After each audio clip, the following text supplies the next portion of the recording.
Hello my pretties, it is your third favourite Pokemon trading card game YouTuber, probably after Azul and Tim Duncan, but that is okay, they make good content. Today we're going to be looking at my tier list, the objectively correct, statistically and factual NASA-based and backed tier list sponsored by Red Bull for NAIC. So these are the tiers, I'll put them up on screen now I think. We've got probably Dragapult, that tier is probably reserved for Dragapult. Can beat Dragapult at times, which is used for decks that are either Dragapult as well, or can beat Dragapult at times. Then we've got it's alright, right? This is like your decks that are there, you know, they're happy to be there. Then you've got Don't Play This, I think, which could win. Any of these could win. Probably not Lucario, but any of the others could win. And then there's just Stay Home, right? Which is probably reserved for Lucario. But basically, these are the decks that I'm ranking, and after that, we'll rank them, and then you'll play it at NAIC, and then I'll either be like, ooh, I told you so, or I'll end my career. One of the two will occur, right? Maybe, hopefully the first one. But first up, we've got Dragapult. Dragapult has a lot of things. I've taken out a few Dragapult variants because I don't really want to make this an entire video about Dragapult. Obviously, I don't want to talk about Dragapult and Unsparse, Dragapult Blaziken, but I will mention them briefly. But this is Dragapult Hammers, I would say. And honestly, this goes in the probably Dragapult tier. It's kind of obvious because it's, well, minus the first part, probably. It is Dragapult, right? With Hammers, it's S tier. It's probably the best deck in the game right now. It's been great for a while. And Shredrick made the ideal 60 with the Hammers, and people are like, oh my goodness, disruption is not big in the format. How can we disrupt our opponent even more? And it's just taking away your opponent's energies. And then against decks that, you know, require items to bring back those energies, such as Zoroark, you just prevent them from bringing those energies back. Anyway, I don't want to talk about decks too much. We have a lot of decks to get through. This is probably Dragapult. And next up is another Dragapult, Dragapult Dusknoir. Oh wait, I have to... One sec. I have to do this thing. The... Bam! Probably Dragapult. Alright, and next up we got Dragapult Dusknoir. This is Dragapult, but with extra steps, with bombs and shit. And... look, I'm all for bombs and shit, but I just haven't been seeing this deck nearly as much as Dragapult itself. So, I'm honestly tempted to put this at can beat Dragapult at times. But the thing is, Dragapult Dusknoir, when you think about Dragapult, you usually think about Dragapult Dusknoir, right? So I think I'm going to put it in the probably Dragapult tier as well, because we just haven't been seeing it as much, but when we do see it, it does well, I think, right? You can tell it's very statistic-based and very well thought through. So I'm going to put this in the probably Dragapult tier as well. And next up, I'll touch upon briefly Dragapult Dunsparce and Dragapult Blaziken, which will both go to the can be Dragapult at times tier, because I just don't think those two decks are nearly as good as these two Dragapult Dusknoir decks, right? Which is fair, because those have done well, but they're not Dragapult Dusknoir and straight Dragapult, right? Then we got Slowking, which honestly, Slowking did well. But the thing is that your entire tournament run depends on if you dodge a Bush. And to be fair, Bush as a president did dodge his assassination attempts. So if Slowking can dodge his assassination attempts, he'll be fine, right? It could win the event. But if it does find George Bush around the corner, it dies, right? On the spot. It just folds like a piece of paper origami type shit, you know? So I'm gonna put it, I mean, it's alright, because if there's a deck that just folds to a singular card, I don't think it's that good, right? And obviously, a lot of people won't play Shaman. Some people will play Shaman. If you hit those some people, then you can go home. If you hit those people who don't play Shaman, then you're probably going to the top tables, right? Unless your deck bricks and fucking perishes and dies, right? Or you just hit Dragapult Dusknoir. That's another alternative, right? And then we've got Mega Greninja. And I think Mega Greninja, as much as like Lasers deck, I think it is underdeveloped. It's like a child. It doesn't have a frontal cortex. The frontal lobe has not developed just yet. It hasn't hit puberty. It hasn't found its way. It's a bit lost right now. It's like a depressed 12-year-old trying to weave their way through life, you know?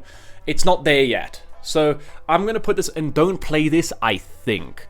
Because, look, it could hit puberty this tournament. This could be its, oh my goodness, eureka moment, right? It's whoppa! But I don't think it's going to be the whoppa moment just yet. So it's going to go into Don't Play This, I think.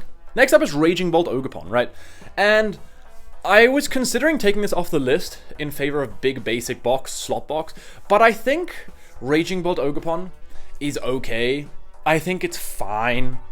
I think, weirdly enough, I think I'm going to put this in, I mean, It's alright. But the thing is, with all these one prize decks, you know what? I'm gonna drop it down to don't play this, I think, because a lot of one prize decks are currently running about and doing pretty good. Rocket's Honchkrow, Festival Lead, Slow King, Hops Trevenant. All of those are running about, Alakazam, right?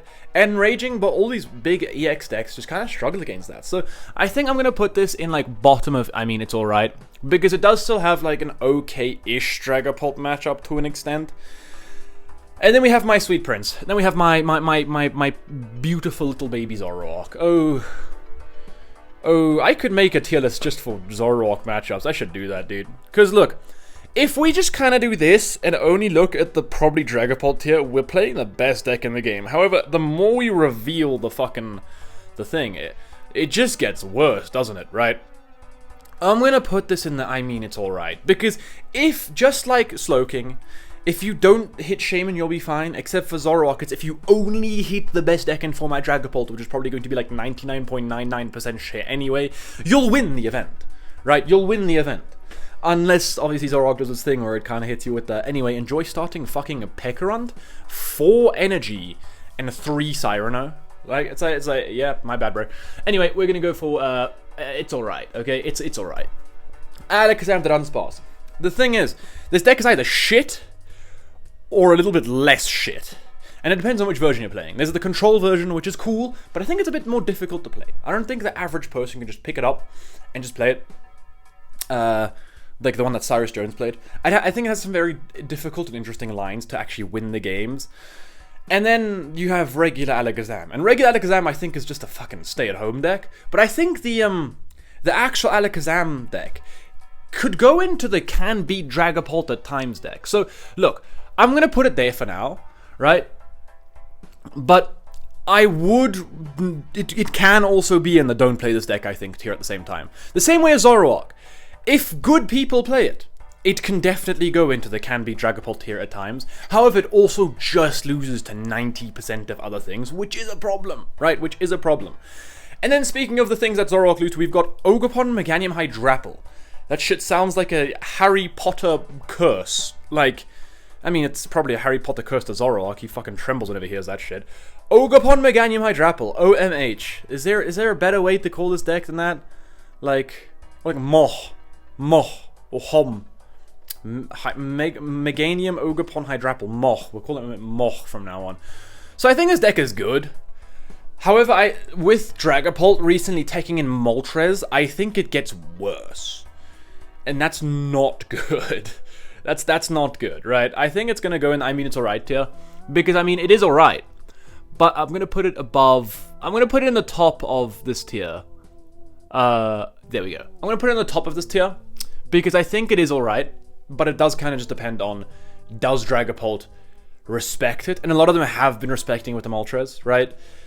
Speaking of respecting Dragapult, we've got Mega Lopunny and the Dunsparce, right? The deck that people play for a very specific reason, and it's not because it's good, because it isn't, right? I don't know how this won a regionals. I think it won a regionals. I don't know how Miloslav Podensky or something won a regionals with this. Fucking fair enough, lad. But yeah, now this is gonna just don't play this. I think don't do that, right? And the next is Lucario Hariyama. I mean, I don't even have to say anything. Just go home, brother. Just go home, right? Then we've got Team Rocket's Honchkrow, and you know I had a lot of respect for this deck, and then Tim Danklin lied to us all, saying he's going to bring 4 billion of them to Melbourne, and then like 4 minus the billion showed up. So a little bit less respect for this deck right now. It also hasn't done anything really. It's got like some top 16, top 32 finishes, right? So it's giving its best like Mega Greninja cosplay, but then again, saying it's a Mega Greninja cosplay would be disrespectful to Honchkrow because it actually has like finishes that are in day 2 rather than just dying in day 1. That could be like a fucking album from Drake or something, dying in day 1, or some random underground rapper like Davad. What happened to that guy, dude? What happened to that guy? Anyway, Team Rocket's Honchkrow will go in the...